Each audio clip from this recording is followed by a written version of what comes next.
Hello everyone, my self Swapnil sir. और इस video में डिस्कस करने वाले हैं क्लास 10 का मैथमेटिक्स। याद होगा तो अपने लास्ट क्लास में OT1 पेपर डिस्कस कर रहे थे, जो लास्ट क्लास में मैंने बताया था। उसका एक आधा पेपर डिस्कस कर लिया था अपन ने, कुछ और क्वेश्चन बचे हुए थे तो उनको भी फटाफट डिस्कस करने वाले हैं बस। ठीक है, तो अच्छे अच्छे क्वेश्चन थे 25 के बाद 26, 27 बहुत सारे क्वेश्चन ओलंपियाड लेवल के भी थे, तो बहुत लोगों को उसमें दिक्कत रहती है, तो एक एक करके अपन डिस्कस करेंगे। ठीक है, चलो स्टार्ट करते हैं 26 क्वेश्चन के साथ। 26 क्वेश्चन में देख सकते हो कि वहां पे वापस से रैशनलाइजेशन वाला क्वेश्चन है, जिनको बहुत लोगों को करना चाहिए था अच्छे से, लेकिन बहुत लोगों ने इसमें गलतियां की है। मतलब 50% जनता सही किया, 50% जनता ने गलतियां की है, सबने अटेम्प्ट किया इस क्वेश्चन को। तो सॉल्व करते हैं, इसका करेक्ट मेथड देखते हैं है क्या। ठीक है, तो √3 - 1 अपॉन 2√2 - √3 - 1, बेसिकली इसको सिंप्लीफाई करना है। तो जब भी रैशनलाइज करते हो तो हमेशा तुम्हें एक स्टेप याद रखना है कि नीचे वाले टर्म को तुम्हें किसी ना किसी तरीके से रैशनल बनाना है। ठीक है, यहाँ पे जो भी इरेशनल टर्म्स है वो सब हटाने हैं। तो कैसे करोगे, तो देखो ऑप्शन तो बहुत सारे हैं। इसको मैं चाहिए तो लिख सकता हूँ 2√2 - √3 + 1, और फिर इसको 2√2 + √3 + 1 से ऐसे मल्टीप्लाई न्यूमरेटर और डिनोमिनेटर में कर सकते हैं। और भी बहुत सारे तरीके अवेलेबल रहते हैं अपने पास, जैसे कि बताता हूं, जैसे कि यहाँ पे अगर √3 - √3 - 1 था, तुम चाहे तो ये भी कर सकते हो कि 2√2 - 1 और -√3 को अलग रख दो, और फिर 2√2 - 1 + √3 से मल्टीप्लाई कर सकते हो। तो अपने लिए चॉइस है, बस रैशनलाइज करना है, एक इरेशनल टर्म को हटाना है। यहाँ पे 2 इरेशनल टर्म है तो 2 बार रैशनलाइज करना पड़ेगा। चलो देखते हैं न्यूमरेटर में क्या बना। तो √3 - 1 और बना है 2√2, यहाँ पे प्लस है 2√2 + √3 + 1, और नीचे में क्या बनेगा a - b into a + b। तो ये बन जाएगा 2√2 का होल स्क्वायर माइनस √3 + 1 का होल स्क्वायर। तो जब इसको मल्टीप्लाई करेंगे √3 - 1 2√2 + √3 + 1, तो जब मल्टीप्लाई करते चलो धीरे धीरे ओपन करते हैं इस ब्रैकेट्स को, क्या क्या मिल रहा है। तो √3 × 2√2 बन जाएगा अपने पास 2√6, 2√6 प्लस ये बन जाएगा अपने पास 3 √3 × √3, √3 × 1 बन जाएगा √3 माइनस 2√2, फिर माइनस √3 और फिर -1। डिनोमिनेटर को ओपन करेंगे, अगर a² - b², 2√2 का स्क्वायर अगर निकालोगे तो 8 आएगा, माइनस a + b का होल स्क्वायर लगा लो यहाँ पे, तो a² + b² + 2ab, तो 3 + 1 + 2√3। तो ये सबको आ जाना चाहिए होपफुली। ठीक है, तो 2√6 और क्या क्या बनेगा यहाँ पे देखते हैं। 2√6 वैसे का वैसे ही लिख रहा हूँ, 2√6 3 - 1, चलिए तो इसको लिख देते 3 - 1 को 2, √3 और √3 कैंसिल हो रहे हैं, तो 3 - 1 2 बन गया, और माइनस 2√2 यहाँ पे ऐसा आ गया। डिनोमिनेटर में देखोगे तो 8 - 4 यानी 4 बचेगा, और माइनस 2√3 आएगा। ऊपर नीचे 2 कॉमन ले लेना अच्छे से, तो √6 + 1 माइनस 2 माइनस √2, और नीचे भी 2 कॉमन लेना, 2 माइनस √3 बचेगा। 2 और 2 कैंसिल हो जाएगा न्यूमरेटर डिनोमिनेटर में से। वापस से रैशनलाइज करोगे, अभी भी डिनोमिनेटर में इरेशनल टर्म बचा हुआ है, तो 2 + √3 देख सकते हो, 2 - √3 है, तो 2 + √3 से ऊपर नीचे मल्टीप्लाई डिवाइड। तो मैं यहीं पे कर रहा हूँ, साइड में देखना ध्यान से अभी। ठीक है, तो √6 सीधा लिखना है, √6 + 1 माइनस √2 इंटू 2 + √3, और डिनोमिनेटर में a - b into a + b है, तो a² - b²। देखोगे तो अभी न्यूमरेटर में क्या आएगा, ओपन करते सीधा 2√6 सबसे पहले, फिर √6 इंटू √3 अगर करोगे तो √18 आएगा, और √18 क्या होता है तो वो निकालना आना चाहिए सभी को, 3√2 होता है। फिर प्लस आएगा अपने पास 2 + √3, और फिर क्या आएगा अपने पास न्यूमरेटर में -2√2 और -√6, और डिनोमिनेटर में देखोगे तो डिनोमिनेटर तो क्लियरली दिख रहा है 4 - 3, तो 4 - 3 कितना हो जाएगा 1, तो बस न्यूमरेटर में इतना बचेगा, डिनोमिनेटर में 4 - 3 1 हो तो हट जाएगा। अब जब सिंप्लीफाई करोगे तो 2√6 - √6, तो सिंगल एक √6 बन रहा है। ठीक है, फिर उसके बाद अगर देखोगे 3√2 - 2√2, तो ये √2 बन रहा है। सिमिलरली +2 वैसे का वैसे ही +2 है, और एक और लास्ट +√3। और अगर सिंप्लीफाई करोगे और इसको देखो ऑप्शन में देखो मैच करो, तो इसको ऐसे लिख सकते हो, √6 2 को लिख सकते हो √4, क्योंकि √4 क्या होता है 2 होता है, √3 को वैसे का वैसे ही रखो, और √2 को भी वैसे का वैसे ही रखो। तो देख सकते हो अपने पास ऑप्शन में कौन सा आ रहा है, ये ऑप्शन अपना परफेक्टली करेक्ट आंसर आ रहा है, तो इसको मार्क करना है। ठीक है, सिमिलरली 28 क्वेश्चन बहुत लोगों को दिक्कत गई थी, इसमें फैक्टर्स वाले क्वेश्चन बहुत लोगों को गड़बड़ जा रही थी, तो एक बार आइडिया देता हूँ फैक्टर वाले क्वेश्चन कैसे करते हैं।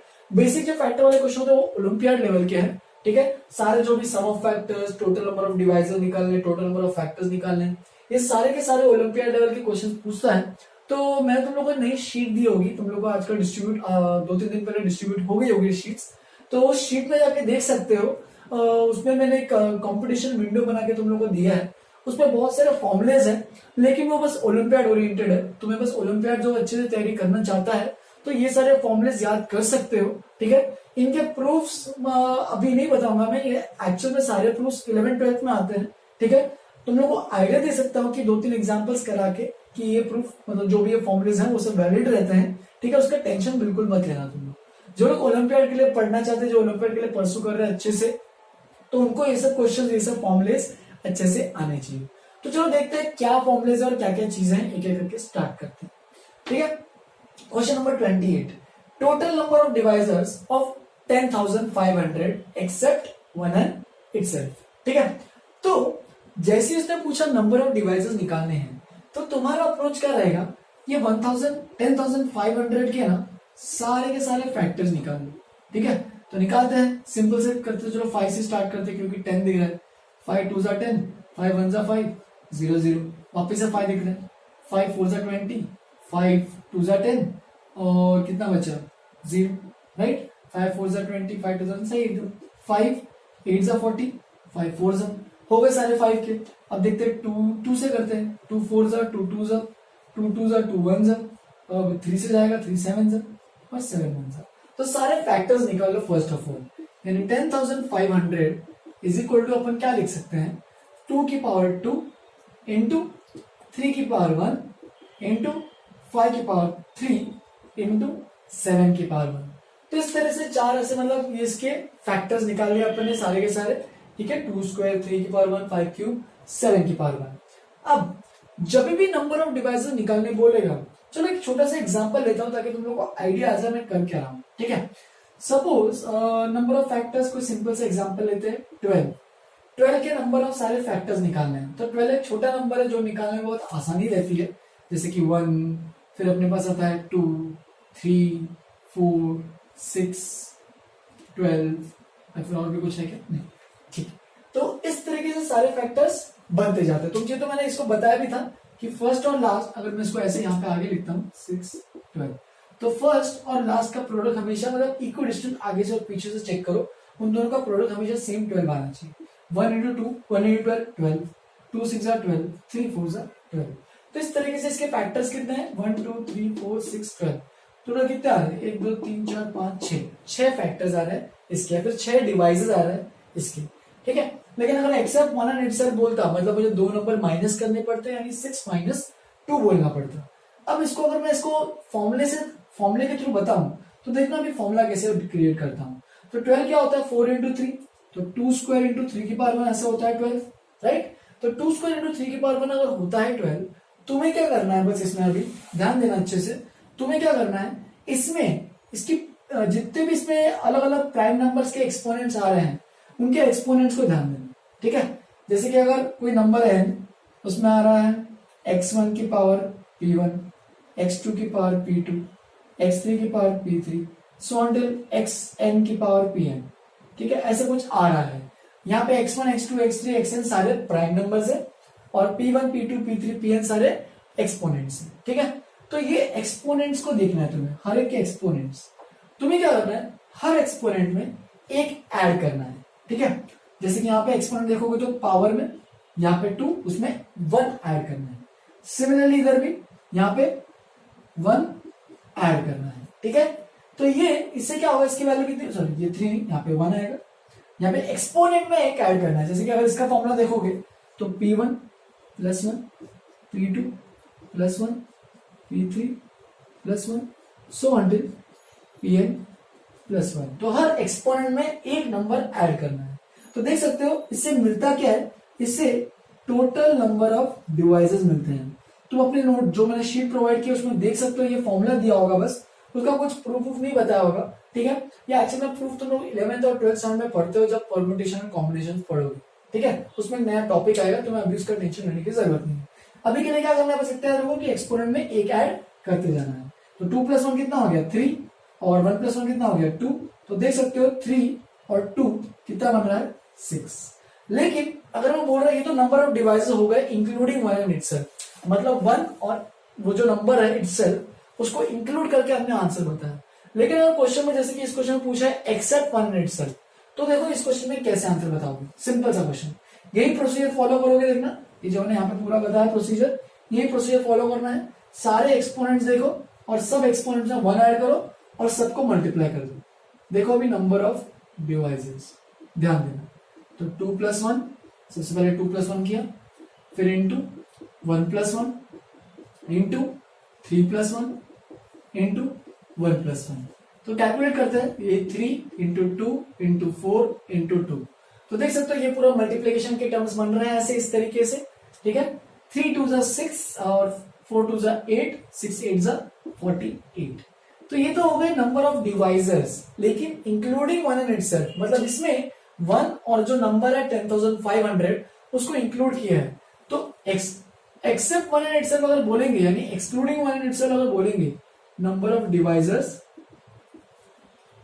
एक्सक्लूडिंग, ऐसे लिख देना अच्छे से, 1 and itself is equal to 48 minus 2, that is equal to 46, which is C option is the correct option।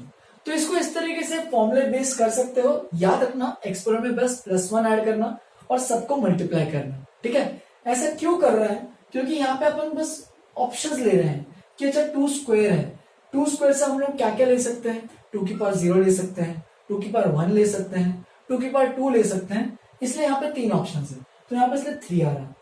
3 की पावर 1 में ऑप्शन क्या है, 3 की पावर 0 ले सकते हैं या फिर 3 की पावर 1 ले सकते हैं, इसलिए यहाँ पे 2 ऑप्शन है और दोनों ऑप्शंस को मल्टीप्लाई करना है और वो 6 देगा, ठीक है। इससे और अच्छे से तुम्हें अभी समझ में तो आएगा नहीं, ज्यादा आइडिया नहीं आएगी अभी के लिए, बस इसको याद रखोगे तो प्रेफरेबली अच्छी बात है। जिनको इसको अच्छे से समझना है मुझे एक बार बात कर सकता है, चलो कोशिश करेंगे हम एक बार तुम लोग को समझाने की, अगर समझे तो अच्छी बात है, नहीं तो इसको याद करोगे तो सबसे बेस्ट चीज है टोटल नंबर ऑफ डिवाइसेस। और जिनको याद नहीं भी आ रहा है, जिन्होंने मतलब जिनको फॉर्मूला नहीं भी था उन्होंने भी किया ये क्वेश्चन, डिफिकल्ट नहीं है। इनमें उन्होंने क्या किया, बस एक एक करके सारे फैक्टर्स लिख सकते हैं, ठीक है। टाइम लगेगा, थोड़ा सा कंज्यूम होगा टाइम, लेकिन आंसर हमेशा उससे भी आएगा। बस फैक्टर्स कोई भी मिस नहीं होना चाहिए, अच्छे से सारे फैक्टर्स आने चाहिए, ठीक है। तो इस क्वेश्चन को एक बार लिखो। ये क्वेश्चन करने से पहले एक बार मैंने मुझे कंपटीशन विंडो के बारे में बताया था, अपने शीट में है, उसमें एक बार देखो अच्छे से, असाइनमेंट में दिया हुआ है, जस्ट एक्सरसाइज के जस्ट पहले है, तो ध्यान देना उसको अच्छे से, पूरे सम ऑफ फैक्टर्स ये सब जो भी चीजें हैं उसमें सब लिखी हुई है, तो उनको एक बार देखो अच्छे से, ठीक है। अब एक नेक्स्ट वाला क्वेश्चन है वो सम ऑफ फैक्टर्स पे, तो वो भी बताऊंगा, तो इसको पहले अच्छे से इन दोनों क्वेश्चंस को एक बार लिख लो। चलो फिर नेक्स्ट 2 क्वेश्चन भी देखते हैं। ये भी 2 क्वेश्चन थोड़े से इंपॉर्टेंट थे, ओलंपियाड लेवल के थे, बहुत लोग ये भी नहीं कर पाए थे, दिक्कत है इनकी, मतलब इस क्वेश्चन में लेवल ऑफ डिफिकल्टी थोड़ी सी ऊपर थी क्योंकि थोड़े नंबर्स बड़े बड़े थे, ठीक है। तो बहुत लोगों ने धीरे धीरे स्टार्ट किया होगा, बहुत लोगों ने उसको आधे में छोड़ दिया होगा, ठीक है, क्योंकि नंबर्स बहुत बड़े थे। कर सकते हो, अगर तुम वैसे ही करते रहते तो तुम्हारा आंसर जरूर आता, लेकिन थोड़ा सा लेंथी होता, टाइम कंज्यूमिंग होता है, इसलिए बहुत लोगों ने इसको नहीं किया है। तो बताते हैं इसको कुछ शॉर्टकट मेथड, वापस से ये सब चीजें वापस से कंपटीशन विंडो में देख सकते हो तुम जाके वहां पे, तो उसमें अवेलेबल रहेंगी, सारे के सारे फॉर्मुलेज अवेलेबल रहेंगे, तो उनके प्रूफ का वापस से टेंशन मत लेना बिल्कुल, तुम उनको याद रखोगे तो अच्छी बात है, नहीं तो ये सब 11-12 में तुम लोग को समझाएंगे ही, ठीक है। अभी के लिए ओलंपियाड के पॉइंट ऑफ व्यू से तुम्हें ये सब चीजें याद रखो, ठीक है। चलो question number 29, the sum of the factors of 19,600 is what, ठीक है। इसमें पूछा 19 और 600 के सम ऑफ फैक्टर्स पूछा है। अगर टोटल नंबर ऑफ फैक्टर पूछा तो अपने को पता है, लेकिन सम ऑफ फैक्टर पूछता है तो क्या करना है, तो उसके लिए बता देता हूं, ठीक है। तो सपोज एक n नंबर है, उसके मान लो ऐसे जब पूरे फैक्टराइजेशन करते हैं, प्राइम फैक्टराइजेशन जो तुमने सीखा है, सपोज ऐसा कुछ आ रहा है, x1 p की power 1, x1 x2 p2, x2 की पावर p2, x3 की पावर p3, सो अंटिल मान लो n है, n भी नहीं, कितने k मान लेते हैं, xk की पावर pk, ऐसे कुछ अमाउंट ऑफ कुछ टर्म्स है, ठीक है। यहाँ पे टोटल k प्राइम नंबर्स है, उनके एक्सपोनेंशियल पावर में pk, ऐसे total k prime numbers, total k numbers है, ठीक है।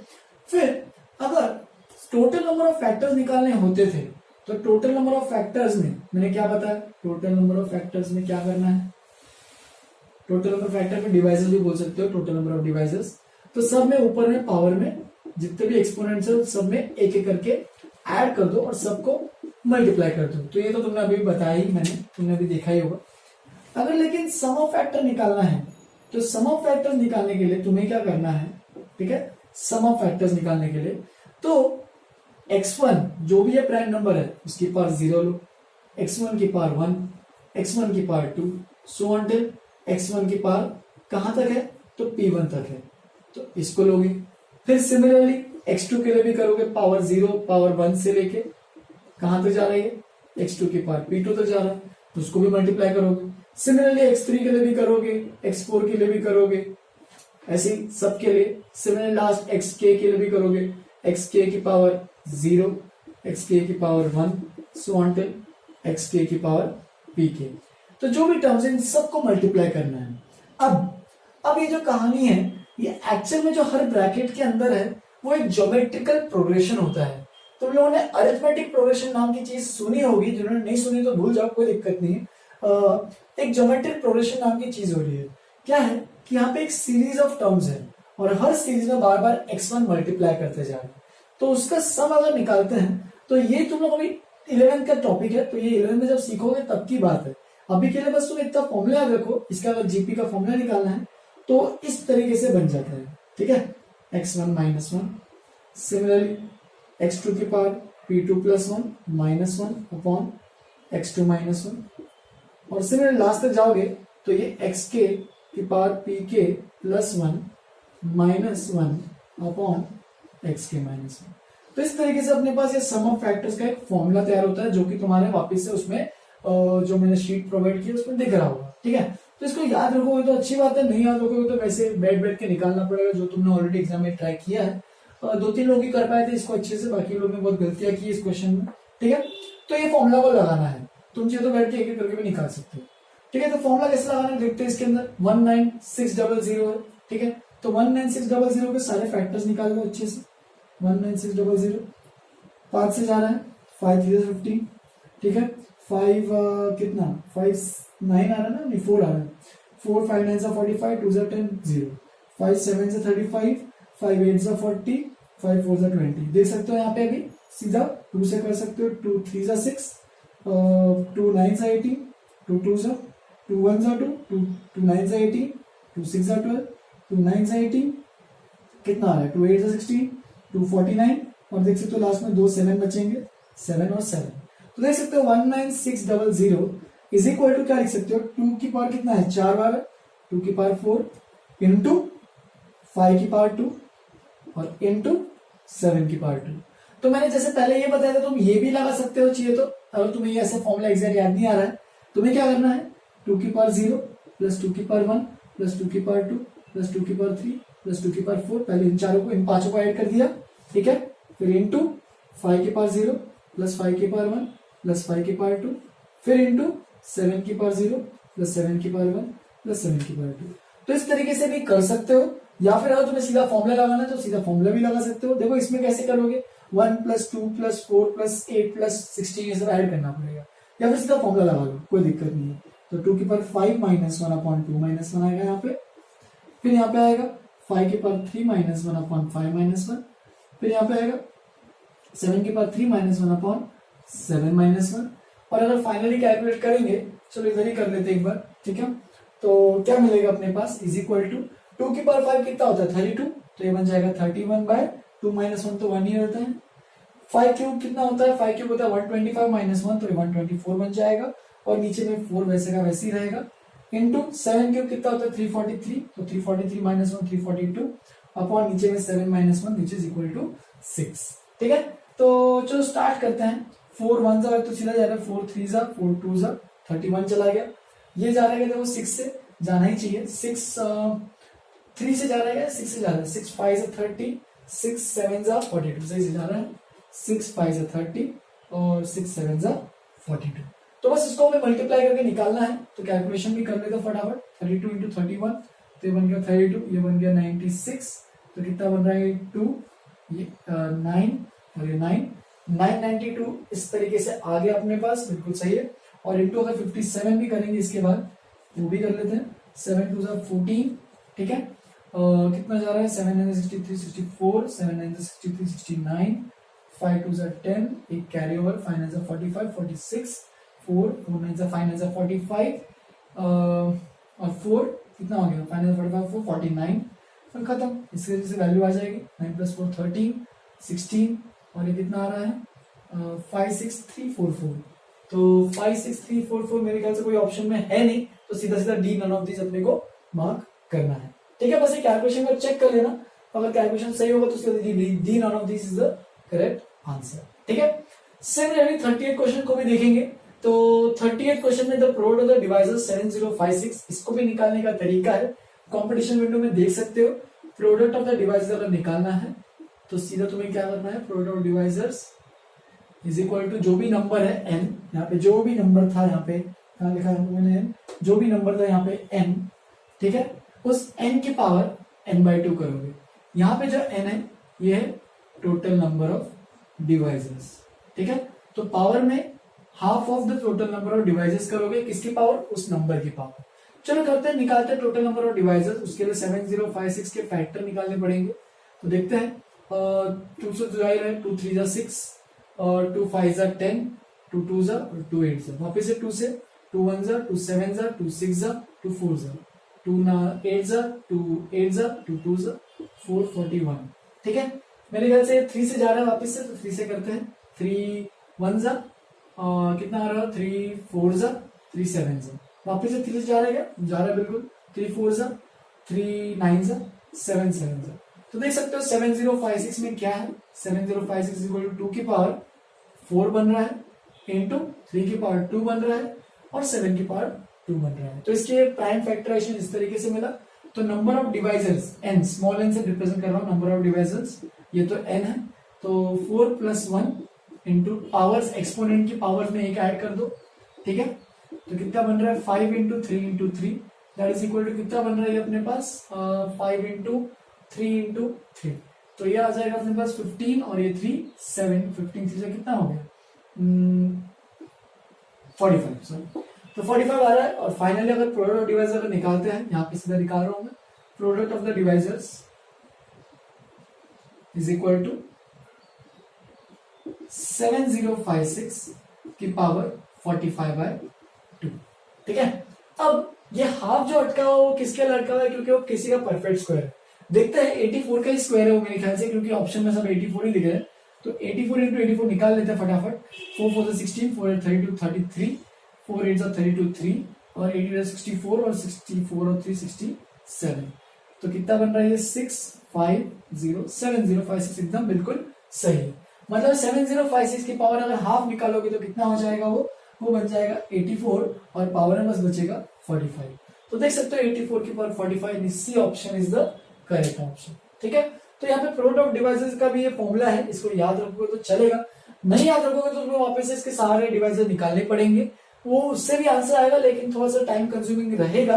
ठीक है, तो ये मैंने क्वेश्चन तुम लोगों को जानबूझ के डाले थे, क्योंकि देखो अभी एनटीएससी ओलंपियाड में क्या होने वाला है। ठीक है, तुम्हारे साथ कैसे पेपर्स होने वाला है, पेपर्स में कैसे कैसे चलेगा।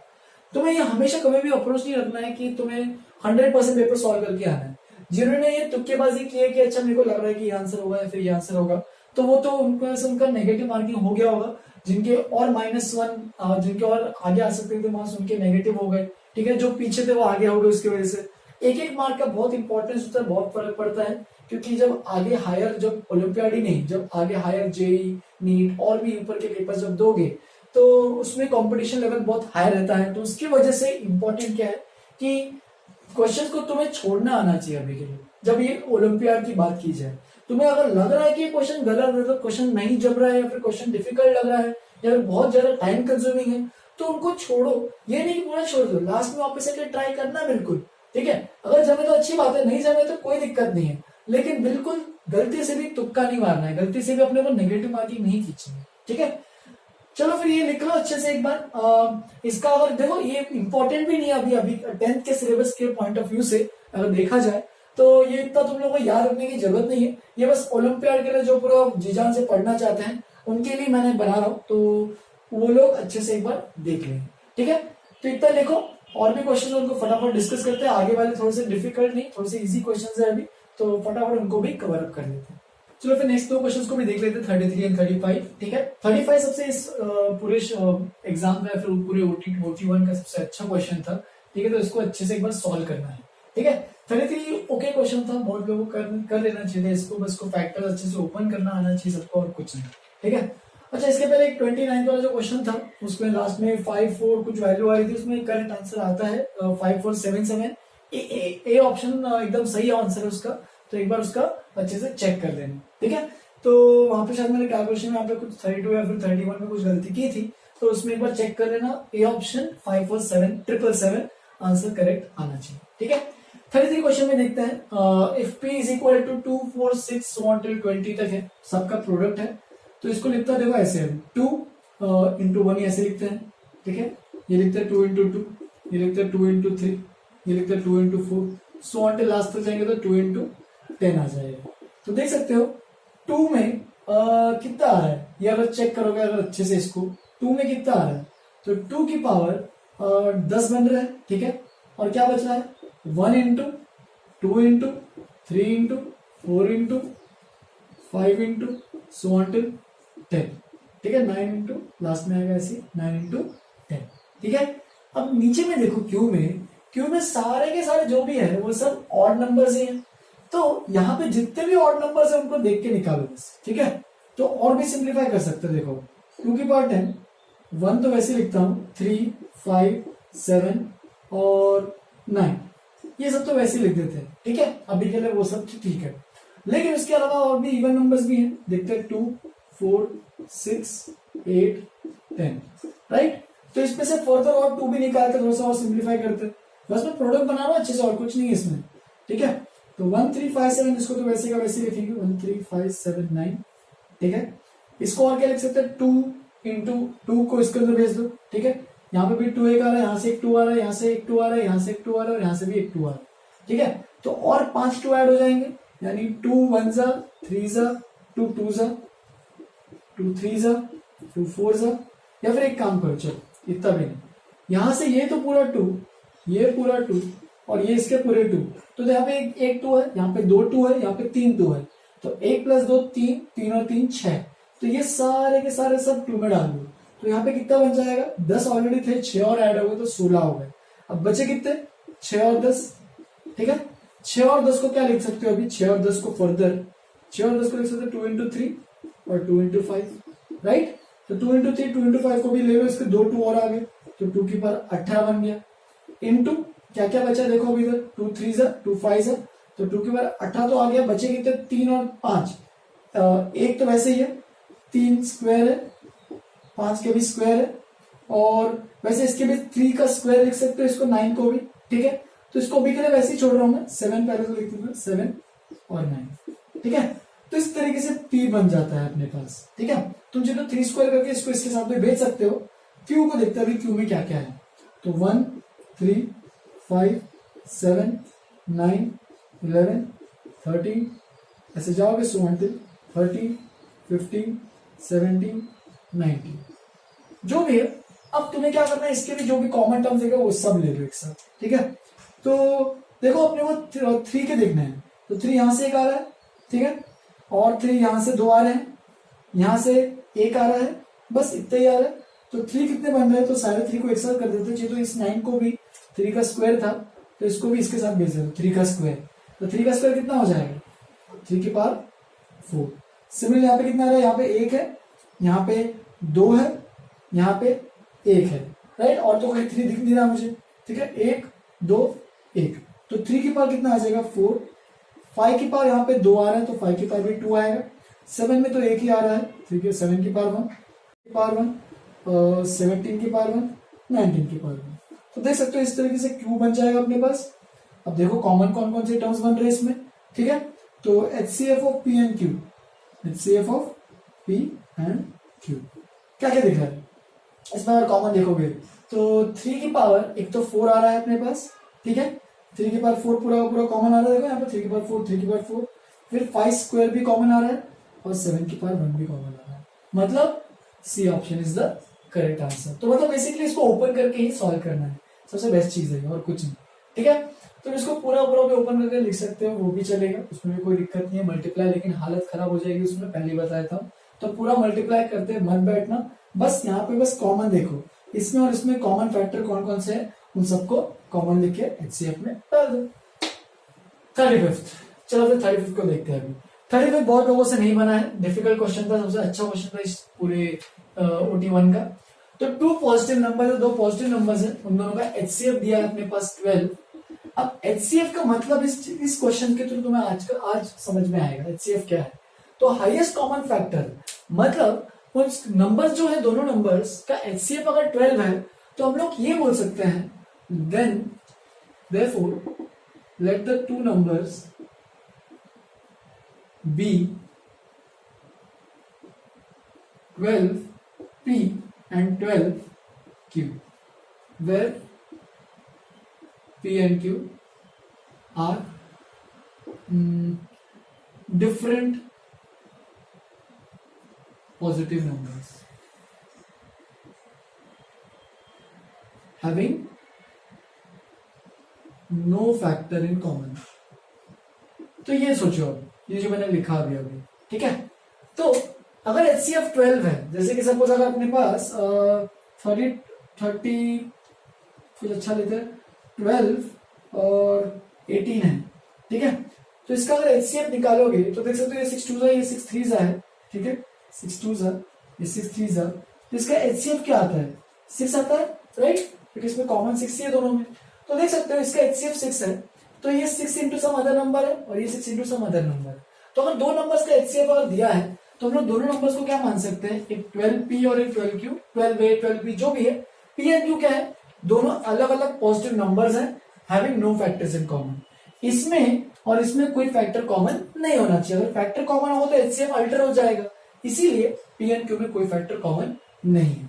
फिर देखो उसने क्या बोला, प्रोडक्ट इज 366 6336, तो 12p into 12q is equal to 6336। तो इसका मतलब pq is equal to 6336 by 12 into 12, ठीक है।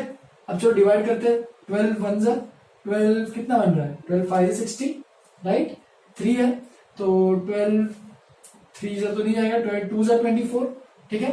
33 और 24 हटाओ, कितना बन रहा है, 9 बन रहा है, 12 8 जा 96, राइट। फिर फर्दर और 12 से डिवाइड करते हैं, 12 कितना जा रहा है, 12 5 जा तो 60 होता है, 12 4 जा 48 और 4 बचा है तो 12 4 जा 48। इसका मतलब PQ की वैल्यू क्या बन रही है, 44। अब सोचो PQ दो नंबर्स हैं, दो ऐसे नंबर जिसमें कोई भी फैक्टर कॉमन नहीं है और पॉजिटिव नंबर्स भी हैं और उनका प्रोडक्ट 44 है और इंटीजर्स ही है, पॉजिटिव यहाँ पे इंटीजर लिखना, नंबर भी इंटीजर लिखना, क्योंकि फ्रैक्शन तो आएगा नहीं बिल्कुल, ठीक है, पॉजिटिव इंटीजर्स है। तो P एंड Q दोनों पॉजिटिव इंटीजर्स हैं, तो इसका मतलब क्या क्या पेयर ले सकते हैं, तो ये कर सकते हैं 4 और 11, 4 इंटू 11 44 रहता है। क्या ये कर सकते हैं 2 इंटू 22, तो देखो 4 और 11 में कोई भी फैक्टर कॉमन नहीं था, लेकिन 2 और 22 में देखो 11 है, तो ये तो बिल्कुल नहीं आएगा, ये गलत हो जाएगा। 4 11 हो गया और ये भी तो कर सकते हैं ना 1 और 44, तो ये दोनों पॉसिबल केसेस हैं। मतलब P is equal to 4, Q is equal to 11, या फिर P is equal to 1, Q is equal to 44। तो अगर P 4 है तो नंबर क्या होगा, देखो 12 4 से 48, यहीं पे लिख देता हूं मैं, नंबर 48 एंड 11 इंटू 12 132, ये नंबर हो सकता है, या फिर 1 इंटू 12 ये 12 और 44 इंटू 12 अगर निकालोगे, अभी भी मैंने इधर देखा ही था, 44 इंटू 12 तो 528। तो इस तरीके से अपने पास दो पेयर्स ऑफ नंबर्स आएंगे, एक 48 एंड 32 एंड 12 एंड 528, जिनके पेयर्स में मतलब जिनका एचसीएफ 12 रहेगा और उनका प्रोडक्ट 6336 रहेगा, ठीक है। तुम ये भी आर्ग्यू कर सकते हो कि सर इसको P11 और Q4 भी तो दे सकते हैं ना, हम बिल्कुल दे सकते हैं, लेकिन नंबर 132 एंड 48 लिखो या फिर 48 एंड 132 लिखो, दोनों सेम ही तो चीज है ना, 48 एंड 132 या फिर 132 and 48 one in the same thing, इसलिए उसको अलग केस नहीं एक ही केस कंसिडर करेंगे। और इसलिए कितने ऐसे बने, दो पेयर्स ऑफ नंबर्स बने, इसलिए A option is the correct option. तो इसको लिखो फटाफट, और भी कुछ है तो क्वेश्चंस करते हैं। चलो फिर लास्ट के दो क्वेश्चन बचे हैं, 36 और 40 वाले, ठीक है। बीच वाले क्वेश्चन बहुत सिंपल लगे मुझे, इसलिए मैंने वो बताया नहीं है। बाकी ये बहुत लोगों के डाउट से 36 स्पेशली, ठीक है। तो 36 इतना डिफिकल्ट क्वेश्चन नहीं था एज कम्पेयर टू बाकी क्वेश्चन, करना चाहिए तुम सबको। तो 36 वाले डाउट को क्लियर कर लेते पहले तो। Circular field as a circumference of 360 kilometre, मतलब एक सर्कुलर फील्ड है जिसका सर्कमफ्रेंस है 360 किलोमीटर, मतलब सर्कमफ्रेंस सबको पता होना चाहिए, इसका जो आउटर लाइनिंग है वो सर्कमफ्रेंस होता है। Two cyclist Sumit and John start together and can cycle at speeds of 12 kilometre per hour. तो सुमित जो है वो 12 किलोमीटर पर आवर पे चलाता है और जॉन जो है वो 15 किलोमीटर पर आवर पे चलाता है, मतलब वो ज्यादा है जॉन की स्पीड, ठीक है। फिर around the circular field, of course circular field के अराउंड जा रहे हैं। They will meet again at the starting point, मतलब उसने क्या पूछा है कि कितने टाइम के बाद वो दोनों वापस से एक पॉइंट पे मीट करेंगे। तो स्टार्टिंग में सुमित और जॉन यहाँ पे है, ठीक है, सोचना भी ध्यान से। तो पहले तो निकालते हैं दोनों को कितना टाइम लगता है पूरा सर्कल कवर करने में। तो स्पीड दी है, डिस्टेंस पता है, बस टाइम निकालना है, ठीक है। Time required by Sumit to complete one circle, ठीक है। तो एक सर्कल कंप्लीट करने कितना टाइम लग रहा है, तो 360 distance upon speed that is 12, तो कितना आ रहा है 30 आवर्स लग रहा है उसको, राइट। तो सिमिलरली टाइम रिक्वायर्ड बाय जो भी है, कौन बचा है, जॉन। तो एक सर्कल कंप्लीट करने में जॉन को कितना टाइम लग रहा है, तो 360 बाय 15, और 15 2 जा 15 4 जा यानी 24 आवर्स। तो इसको 30 घंटे लग रहे हैं, इसको 24 घंटे लग रहे हैं पूरा एक सर्कल कवर करने में, ठीक है। तो अब सोचो 24 घंटे में जॉन तो पूरा कवर कर लेगा, यहाँ पे पहुंच जाएगा, लेकिन क्या सुमित यहाँ पे पहुंच जाएगा, क्या सुमित पीछे रह पाएगा, क्योंकि 30 घंटे लग रहे हैं, उसकी स्पीड कम है। तो सुमित कहीं यहाँ पे रहेगा और जॉन कहीं यहाँ पे होगा, तो अपन ऐसे तो मीट नहीं कर सकते। तो चलो अभी जॉन रुकना नहीं है, जॉन ने देखा कोई नहीं है, उसको पता नहीं कहाँ है, ठीक है। तो वो क्या है वापस से घुमाएगा और सर्कल। तो इसका मतलब तुम्हें इस क्वेश्चन में समझना चाहिए कि इसमें एलसीएम निकालना है एचसीएफ, ठीक है। तो देख सकते हो और 24 आवर्स एंड 30 आवर्स, इसमें तुम्हें सीधी बात है कि एलसीएम निकालना पड़ेगा, लोएस्ट कॉमन मल्टीपल, कि दोनों एग्जैक्ट मैच कर दे। तो देख सकते हो 24 का अगर फैक्टर निकालोगे तो कितना बन जाएगा 24 में, या फिर सीधा भी निकाल सकते हो एलसीएम। 24 के फैक्टर अगर मैं निकालता हूँ 2 क्यूब है, 8 3 जा 24 होता है, और 30 के फैक्टर अगर निकालोगे तो 2 की पावर 3, 3 की पावर 1 और 5 की पावर 1। अगर एलसीएम निकालोगे दोनों का तो क्या मिलेगा, 2 की पावर 3 इंटू 3 की पावर 1 इंटू 5 की पावर 1, 8 5 जा 40, 3 जा 120। तो 120 आवर्स एलसीएम, मतलब 120 घंटे में, मतलब उनको 120 घंटे ट्रैवल करना पड़ेगा, ताकि अगर सेम पॉइंट पे स्टार्ट करे तो वापस से सेम उसी पॉइंट पे आके दोनों मीट करे। जैसे कि 120 आवर्स में ये जो है सुमित कितने घंटे को कितने सर्कल घूमेगा, तो 4 सर्कल घूमेगा, क्योंकि एक सर्कल में उसको 30 घंटे लग रहे हैं, तो 4 सर्कल को घूम लिया होगा। तब तक जॉन 5 सर्कल घूम लिया होगा, 5 बार सर्कल घूम लिया होगा वो, क्योंकि उसको 24 आवर्स लग रहे हैं एक सर्कल को, ठीक है। तो इसको लिख लो 120 hours is the final answer, and D option is the correct. और फाइनली 48 क्वेश्चन भी, अगर तुमने 33 क्वेश्चन को देखा तो 43 क्वेश्चन में सिंपल आना चाहिए। एक्स क्यूब वाई स्क्वायर है, एक्स वाई क्यूब है, तो इसका मतलब तुम्हें क्या करना है, एक्स और वाई प्राइम नंबर्स दिए हुए हैं, एचसीएफ निकालना है ना। हाँ, एचसीएफ निकालना है, तो दोनों में कॉमन फैक्टर्स देखो क्या क्या आ रहा है, एक्स क्यूब और एक्स है, तो दोनों में कॉमन फैक्टर कितना आएगा, एक्स की पावर 1 ही आएगा, और वाई स्क्वायर और वाई क्यूब है तो एक्स स्क्वायर आएगा, यानी एक्स वाई स्क्वायर, और इसका option B option is the correct answer. अगर किसी को इसके अलावा और भी कोई किसी क्वेश्चन में दिक्कत आ रही है तो मुझे व्हाट्सएप पे मैसेज करो, मुझे बताओ, मैं तुम्हारे व्हाट्सएप पे डाउट्स क्लियर कर दूंगा। तो ये आज के लिए यहीं पे खत्म करते हैं। नेक्स्ट क्लास में अपना पॉलिनोमियल जहाँ पे रुका हुआ था वहीं से कंटिन्यू करेंगे, ठीक है। तो ये पार्ट 2 का डिस्कशन वीडियो अच्छे से देखना समझना, थोड़े से इंपॉर्टेंट मैंने ओलंपियाड पॉइंट ऑफ व्यू से वीडियो बनाए तुम लोग के लिए, ठीक है। तो इसको देखना अच्छे से, कोई भी दिक्कत हुई तो मुझे व्हाट्सएप पे मैसेज करना, ठीक है। चलो फिर आज के लिए इतना ही। Have a good day, enjoy.